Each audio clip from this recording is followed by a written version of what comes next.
Ang video na ito guys ay para sa mga mahilig mag-live dito sa Facebook. Alam nyo ba guys na pwede kayong magkaroon ng violation or restriction dahil lang sa mga comment ng mga viewers na hindi ka nais-nais or yung mga sensitive na salita against community standard ni Meta. Kaya dapat kayo mag-live guys, make it sure nyo lang na naayos nyo na yung settings ng iyong comment section para maiwasan natin ang pagkakaroon ng violation. So kung paano gawin guys, sundan nyo lang ang video na ito. So bago tayo mag-live guys, pindutin muna natin itong tatlong line dito sa baba. Ayan, pindutin natin.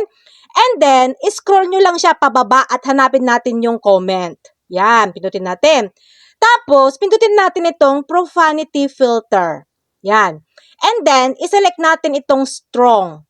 Tapos, itap natin itong done. So, sa pamamagitan po niyan guys, ay ma-filter na po yung mga sensitive na salita against community standard ni Meta na posibleng dahilan na magkakaroon tayo ng restriction or violation.